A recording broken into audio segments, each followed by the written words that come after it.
Welcome back to another episode of Touring the AFC South. I am your host, Mike Patton. And of course, in this month of March, Women's History Month, I'm having all black women as my guest, as an ode to black women, showing love, definitely, for sure. But my next guest on this illustrious lineup is in North Carolina, correct? Yes, sir. North Carolina. All right. All right. Didn't want to say, some South Carolina and people, throw tomatoes at me, but no, that's not going to happen. But I definitely want to introduce my next guest, Nescotia Harrison. Thank you for coming on. We're going to get into your story, your background. We're going to do that a little bit later. But up first, of course, with every episode, to get off your chest segment. But like I mentioned in previous episodes for this month, I ain't got anything to get off my chest. However, I do have this actual fact or Black history fact or Black women's history fact to get off my chest to talk about in this episode. And of course, in this episode, it will be Miss Cassandra Maxwell. Now, Cassandra was born in Orange, South Carolina, one of 6 children, of course, to merchant John Moreau. Now, of course, he prepared her and her brothers for the responsible social and professional positions to keep family business kind of, going and expanded. But she had other ideas. She didn't want to do any of that. So she kind of wanted to improve the lives of the less fortunate and kind of champion causes for equality among all people. Of course, she was wanted to change up a few different things. So she would graduate high school and kind of head to Spelman and then to Howard to get her law degree in 1938. Now, she would pass the bar shortly after in 1939. Now, when she did this, she became history, becoming the first African-American woman to practice law in South Carolina. Of course, 1941, she joined the faculty at South Carolina State. University School of Law. In 1951, she moved to Atlanta and set up a practice there. Became involved in the civil rights movement and assisted Thurgood Marshall with any pertinent NAACP cases. So for this episode, we're going to champion Cassandra Maxwell. Now, did you know about Cassandra Maxwell before I mentioned that? No, I didn't. Once you said like South Carolina State, it kind of rung a bell. So I was just like, it sounds a little familiar. Okay, yeah. So I kind of try to bring a little bit of knowledge, a little bit of new things to everyone that comes on the show. But yeah, definitely want to talk about Miss Cassandra Maxwell. Definitely someone that is from your state or your home state, I should say, of Aiken. South Carolina. And you grew up in Aiken, South Carolina, correct? Yes, I did. All right. So how was it growing up there? It was just really small. Like, I feel like everyone knows everyone in Aiken. It's just kind of like, I wouldn't say it's like family oriented, but like, South side, North side, it's just kind of like really small. All my family is there, my mom's side, dad's side. So lived there since I was about 7, 8 years old. And I was first living in Augusta, Georgia, and then after that moved to Aiken. So yeah, but love it. So Augusta, Georgia. Yeah, I definitely know about there. I got I would say my wife's family is from near there in Rennes. So Rennes is about 45 minutes, I would say, away from Augusta. So definitely very much aware of that area of Georgia for sure. Now, I got to ask, I did do a little bit of checking out everything, and you played a few sports. Now, when did kind of all the sports start happening for you? When did you first get introduced to it? So my dad was pretty much my coach my whole entire life. So from the age of like when I could walk, I started running track, and track was kind of like my first love. So I started running track when I was about 6 years old, and it just went on from there. And as soon as I got in middle school, I was just like, been running track for the longest. I just wanted to try something new. And I was always into basketball and cheerleading when I was younger. So I knew like when I got to middle school, I tried volleyball, and I was just like, I knew I was quicker than a lot of people, faster than a lot of people, and that just kind of gave me an advantage. So I was just like, let me try volleyball. So not even know anything about the sport. I played varsity as soon as like I got out of eighth grade. Well, eighth grade I played varsity, and then when I got to high school, I was on JV for probably about a year, and then I started playing like my other games within varsity, and then I want to say my junior year, I transferred to a rivalry school. And then I ended up playing basketball my junior year. And then my senior year, I just stuck with volleyball and track and field because I always would say, like, as jokingly, like, my feet move too fast for the ball to play basketball. But I love basketball while I played it. So it was fun. But I just knew that volleyball was like second to track and field because track and field was always like a first love for me. So Okay. So what all sports did you play growing up? I mean, you mentioned basketball, you mentioned volleyball, you mentioned track. I mean, a lot of different sports. yeah. So I did track and field. I did volleyball, basketball. I didn't really too much like soccer because it was just like too much movement, like stop and go. Really wasn't interested in soccer that much. I didn't play softball at all. And then I played golf. I picked up golf for a little bit because I needed to learn some patience, like growing up, and I just never had any. So I felt like playing golf like actually taught me how to be patient in life. So I love golf. Like now I'm starting to like pick it back up, being that I kind of have more free time now that I'm not an athlete. So I picked up golf. So I did everything. Okay. All right. All right. So, definitely a multi-sport athlete. Like I would say, like myself in high school, I actually did football, basketball, and I ran track. So, quite as it's kept, the only reason I really ran track was two reasons, I should say: stay in Mm-hmm. shape. Mm-hmm. And secondly, I didn't want to do spring football practice. So Yeah. I was like, well, I'm gonna run track and be out here so I don't have to, put on the pads again twice in a year. Nah. I was good. I was good. And the funny thing is, I ended up going to college to play college football. So I ended up doing it anyway. So Yeah. that's what's the funniest part about it. But we're gonna take a quick commercial break. And when we come back, we're kind of getting to your kind of college time. And then we'll go from there and talk about college and then what you're doing now on touring the AFC South with your host, Mike Pat.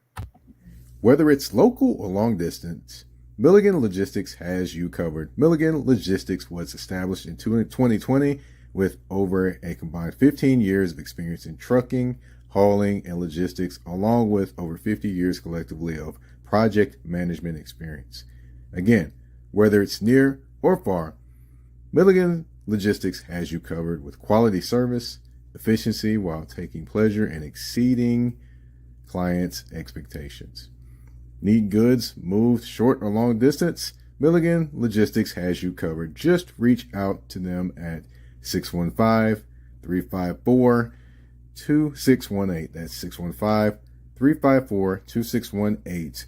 Or you can send them an email at milliganlogistics@gmail.com. Again, that's milliganlogistics@gmail.com. And we're back. Of course, we talked about growing up, and of course, I didn't mention, I'm sorry, state champion in track and volleyball. I'm sorry, I forgot to mention that. Got to mention all the accolades that go along with my guest now. But, I'm here with former state champion and volleyball champion, Nescotia Harrison. I'm just kidding. But, definitely a pleasure again to talk to you. Of course, we talked about growing up and we talked about high school, but of course, there was that next level that you got to play at, and that was Allen University. Yes, sir. So, So how was that?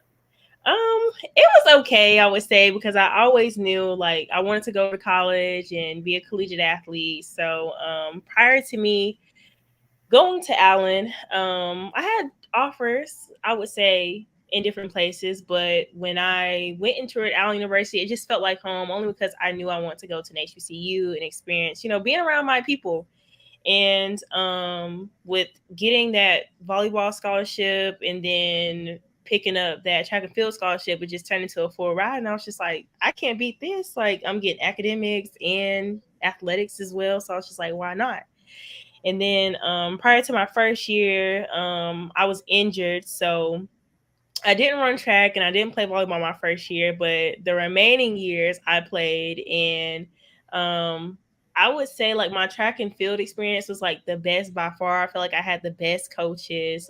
Coach Broderick and the men's coach was like my favorite coaches so far within college sports, because I've had a few college coaches come and go. So those are probably like my main two favorite. And then volleyball, it was just kind of all over the place with us, and we were just kind of like rebuilding. So, you know, when you come to a program where you're rebuilding and trying to start the culture back over again, it's just kind of different. So, just kind of like overcoming adversity, I would say, was like the main thing of like getting into an HBCU, coming from, you know, predominantly white high school, and then being around, you know, Black people. It kind of, you know, your remainder of years of being in college was a different transition for me. So, you know, adapting to a new environment and different people was a big change, I would say.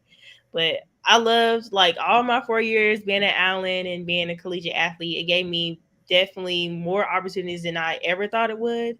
So my last year of track and field and volleyball, I got injured. So had a high-low sprain of my left ankle, and I was out for like the whole season. I was just like, I knew at that moment, like I knew that I was satisfied with how I performed, and I was just like, I know if I didn't pick it up anymore, that I would be, you know, satisfied with how I did.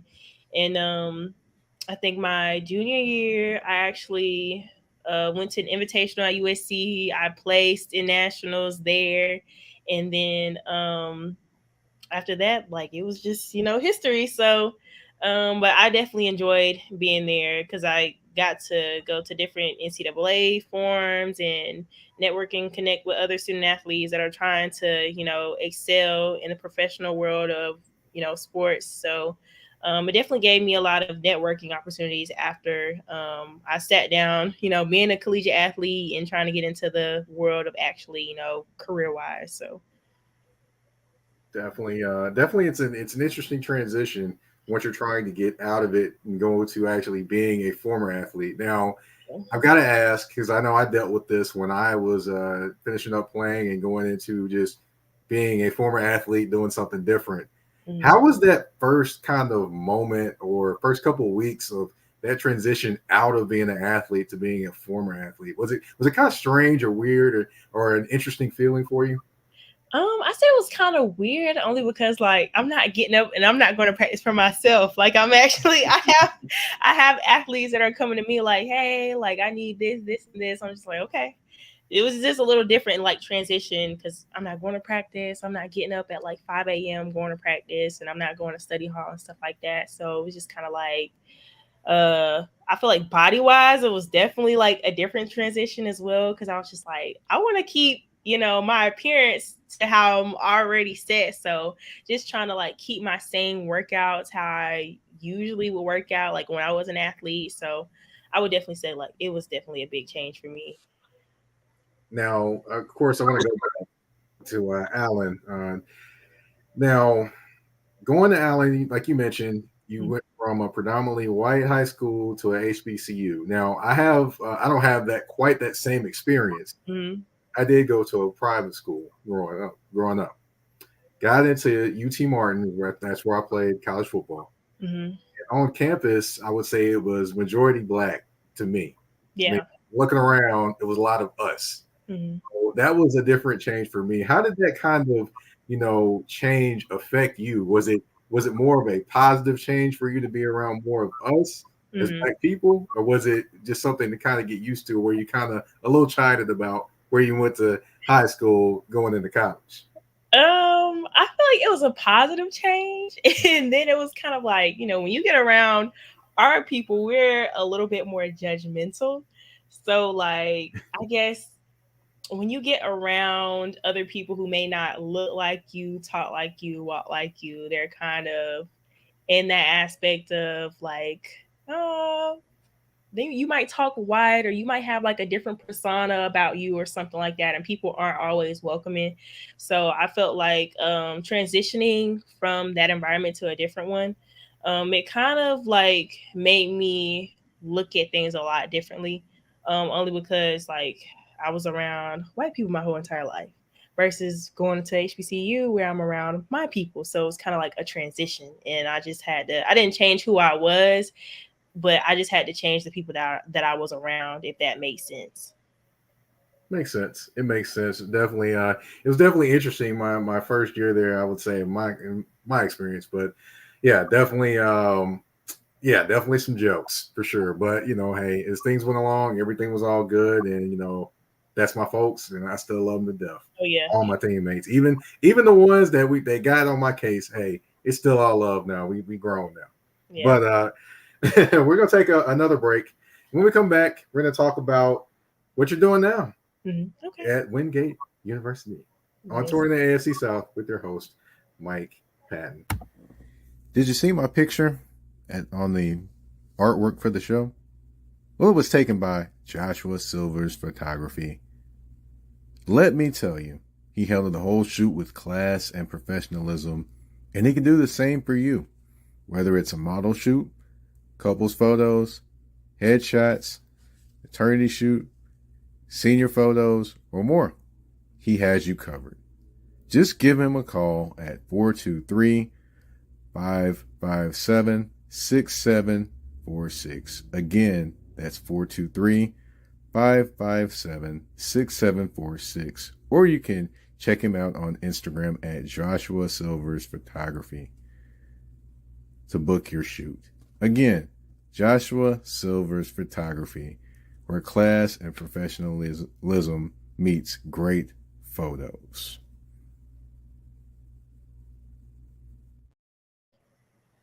All right, and we're back. Of course, where we left off was we're going to life after being an athlete. Now, with me, I know that was interesting because I had a couple different jobs before I actually got in the field I'm doing now. Kind of outside of this right here, but that's another story for another day. So, for you, grad school, internships, and Wingate University. So, how did that kind of roadmap? How did that roadmap go for you to end up where you are now?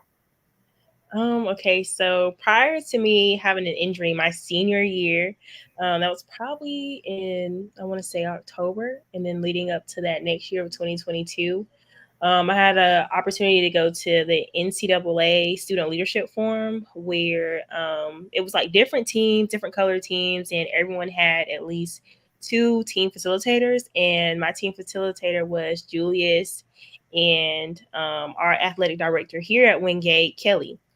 And I was just remembering just sitting down, telling her like what I wanted to get into after I graduated. And literally like a week before I graduated, I was just kind of like on edge, like telling my parents, like, what am I gonna do like after I graduate? Like I really feel like I don't have anything figured out, like just panicking. And I was just like applying for every job that I seen or anything that I was interested in. And I had seen this marketing job at Wingate, and I was just like, I definitely do marketing on my own. It's not something that I actually like foresee myself doing, but I could definitely get into it only because it was pertaining to sports. So I remember just sending her an email. I was like, hey, just wanted to reconnect with you. I seen this job that was open at Wingate, and I was just wondering if you knew anything about it. And she was just like, hey, hit me within like a next couple of hours. And she was like, hey, yeah, I seen that you applied for it, but I don't think that this is something that you would like. But we have a different position in football ops that I think you would like, since you said that's what you wanted to get into. I was like, oh, okay, cool. So next thing you knew, like she sent me another message and said, I've already sent your resume over to the head football coach here at Wingate, and he should be calling you in a few hours. And I'm just like, whoa. The next couple of hours, like I just felt like I wasn't ready. Like I didn't have anything. Like I was just like in my mind, I was just like, oh shoot, like let me get ready. So he literally called me within the next couple of hours and interviewed me on the spot. And he was just like, okay, well, I like, what I'm hearing, and you did a lot so far within football already. And I feel like, this could be a good position for you. So he was just like, in the next few hours, next 24 hours, I'll contact you, letting you know if you have the job. Literally, like within the next couple of hours, I knew I had the job, only because, so I interned while I was at Allen University with our football team up under head coach Teddy Keaton. And he was basically like my reference in order to get to where I am right now. And I would say like that was like the biggest push for me, only because like I was so in my head that I was just like, I'm a female, like wanting to work in football, and it's a male dominated industry where like black female like me are trying to get into. So at that standpoint of like me just like stepping out on faith and moving and being to where I am right now just helped propel me. And then the support system that I had as well pushed me to be where I am. So I think that Kelly was definitely like a big gap in between like where I am and where I'm trying to get to. Okay. All right. Now, you are the AD of football operations at Wingate University. Mm-hmm. Now, what all goes into that, if you don't mind me asking?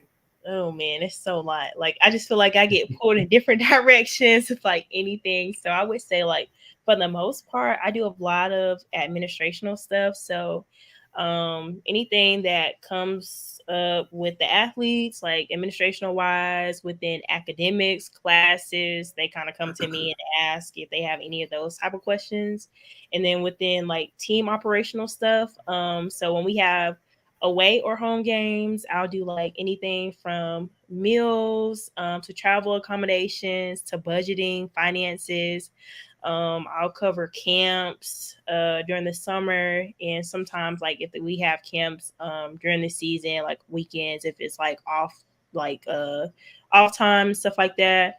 And then I cover like some social media content. So I do content creation on my own. So I was just like, hey, why not, start some content creation for the team. So I cover the team's Instagram page for content and just little things of like fundraising. And we have something called the One Dog 360. So what they'll do is they'll kind of just get all the teams together and fundraise for, teams that's on campus. So I do a lot. I'm kind of just stretched everywhere, to be honest. Wherever they need me is wherever I'll go. There you go. There you go. So, of course, how to jump into that role?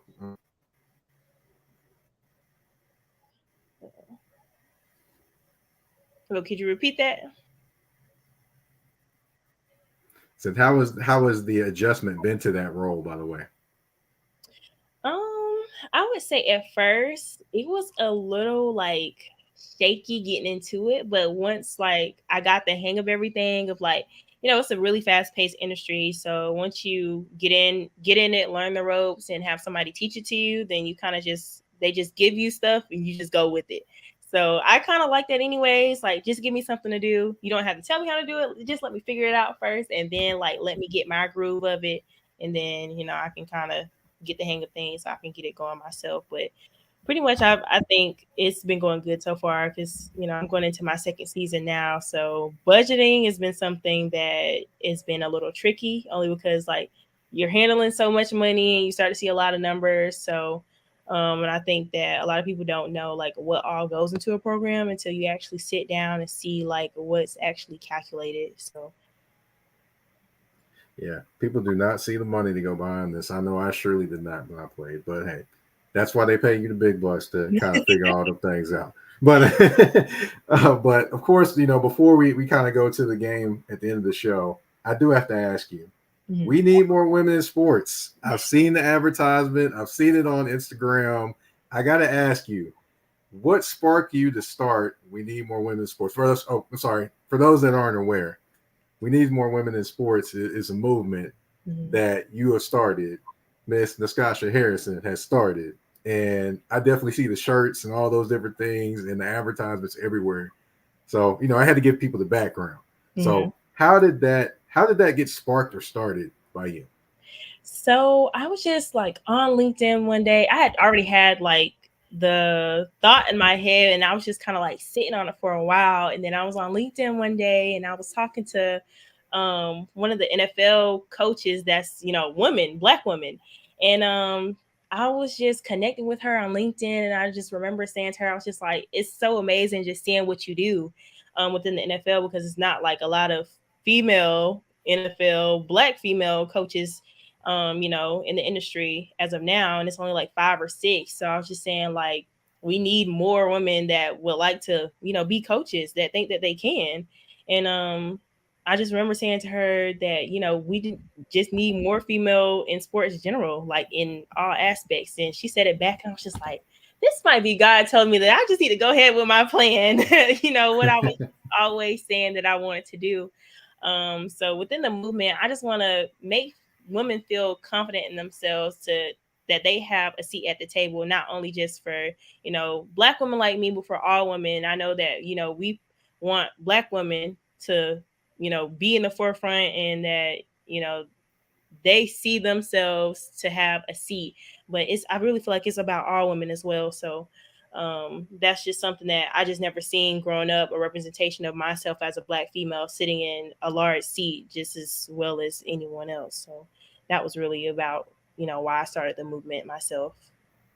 Okay, and then of course I definitely was going to ask you the goal of the gear and the message, but I think you put it crystal clear that we need more women in sports, and that hey, you'd like to see more women in sports. Which, I mean, honestly, I've seen women's football. I've seen all those different things. I've covered women's football games before. Yeah, women know football. Oh yeah, folks. I need you to quit sleeping. Okay. Women know football. Yeah. So we just gonna lay that out there. But I want to ask you this one question before we kind of go to the game portion of the show. You've been an athlete. You're now a former athlete. You're still around the game, but in all of that, what are some lessons or some things that you would pass on to someone else that's coming up behind you, or some advice that you would give someone that's coming behind you, trying to get into this business? Ooh, I will always say, like, create the opportunity for yourself. And I only say that because I came from an HBCU that was far behind in its time. They weren't always up to par with other universities and what they were doing, whether it was social media or broadcasting or just having like a sports information director to get out, things about our athletics. So I would say just create the opportunity for yourself, because, creating that opportunity and then putting that on your resume and being that you created it for yourself just shows that you're a leader. You can lead something, you can actually create and start something on your own that is not, available to you, whether it's on your campus or in your area. So I will always say, create the opportunity for yourself and grind for what you want. And I believe that only because my parents just instilled that to me, to be a taker and not to just sit and wait on opportunities just to drop in your lap, but to actually go for them. All right, all right. In the church, the doors are now open, and I'm just kidding, but yeah, definitely some good advice to take, and hopefully someone out there is listening and taking that in, and kind of got a pen in hand like I do, and taking notes. But of course, we have reached the end of the show, and there is a game. It's 5 questions, 2 answers, and 1 choice. Are you ready? I'm ready. I know I sound like the game show guy, like Wayne Brady or something, but no. Of course, you have to choose one sport that you would like, or like to coach, or like to be around. I know you're around one right now, but maybe the other one you didn't get the opportunity. Basketball or football? Football. Okay. All right. That's probably a lob on that one. But now I know you were the 89th Miss Allen University. I did my homework here. So pageantry or athletics, which one do you like more? Athletics. You kind of threw me off because you posting these videos doing your hair on IG. That kind of threw me off a little bit, so I had to ask. Only because it was so hard. Like so by the time like I was doing royal court stuff, it was just so hard for us to like do pageants only because of COVID. So they kind of stopped like all of our pageants for the next like 2 to 3 years. So I never even got to do one. So Gotcha. Okay. Of course, I have notes from Miss Natasha. Said all 4 years, sir. Oh Oh, yeah, I went it okay. all the way through. That's my mom. Okay. Okay. All right. Well, let me stand corrected. That is a note from the Torn the AFC South inbox, by the way, folks. But all right. Working out or doing your hair? Mm, Which one do you enjoy more? I think I enjoy doing my hair more. Yeah, well, we know that one. We get it. We kind of figured that one out a little bit after I wrote the question down. I was like, yeah, I know what she's gonna say. Yeah. All right, and let's see. I'm gonna go R&B or rap. Which one do you enjoy more? Oh man, I would say R&B because I'm just the old soul. Like I just like listening to old school music. Okay, all right. If I'd have known that, I'd have had another question for you, but that's another day. All right. I'm gonna go with two people that are pretty well liked in the music these days. SZA or Lizzo. You got to listen to one of them for a day, a whole day. A whole Which day. one are you choosing? SZA. All right. All SZA. right. See, I knew he was cool. I knew he was cool. See, I knew he was cool. Now I listened to the whole new album too. I got the whole new album. Like I listened to that probably for about a month straight. Oh yeah, it's The on repeat. whole first album. Yeah, It's on repeat. I liked it. But of course, we've reached the end of the 5 questions, 2 answers, and 1 choice. I did think of another question, but of course, that would defeat the purpose of naming it 5 questions, 2 answers, and 1 choice. So we're not going to do that today. But I just want to thank you for coming on. Thank you for kind of giving everyone your story. Hopefully, someone listened, someone took some bits of information, someone learned a few things. So that way, when they're on their way, they kind of can say, "Hey, I listened to Nescotia Harrison on Touring the AFC South, and she dropped some nuggets that helped me get along my way." And I want to thank you for coming on. Can you please tell everyone where they can find you, what all you're working on, and just any other things you want to tell everyone? Okay, so you can find me on Instagram. It's Nescotia Harrison, just playing out. My Twitter is Coach N Harrison _ and then my business page is We Need More Women in Sports on Instagram as well. And yeah, that's about it. Okay. All right. All right. Now, of course, I'll probably see you in about a couple weeks or 2 or 3 or 4 weeks. I don't know. Anyway, but I'll see you by around April 13th, probably in Atlanta at the Oh Black Sports yeah, Business Symposium. Now, that's where we first kind of crossed each other's paths, I would say. yes, I'm really excited for that. That's gonna be a time. It's gonna be a time. Definitely, definitely. And Rich Paul gonna be speaking too. That is Okay. right. I did see that. That's gonna be really exciting. I feel like if they have that as like a whole session, I don't Mm-hmm. they did Eric Thomas in a smaller locker room so everybody couldn't get in there. So I hope they don't do that one how they did, that one before. So No, I don't think they putting Rich Paul in the locker room. yeah. But just my thoughts. I don't think they are. Mhm. But I mean, it kind of makes sense that they put Eric Thomas in the locker room. I'm gonna kind of explain why. Mhm. If you listen to Eric Thomas and you listen to him speak, he Yeah. sounds like that guy's gonna rev you up to play a game. Mhm. What better place to have a guy that's gonna rev you up to play a game than a locker room? You can get Yeah. revved up in that locker room, run out on the field. So that's Mhm. why I kind of think, that's where my mind was going, thinking that's why they put him in the locker room. Yeah. But we'll see what happens. Of course, it's going to be fun and almost like a family reunion slash, definitely some opportunities out there for people, of I know. course. Yeah. But thank you everyone for tuning in. Thank you for your time discussion. Let's go. I'm messing up names now. Here I Okay, go. you got it. But here I go. Here I go. But anyway, thank you everyone for listening. Thank you everyone for watching. You've been tuned in to Touring the AFC South with your host, Mike Patton. We're out.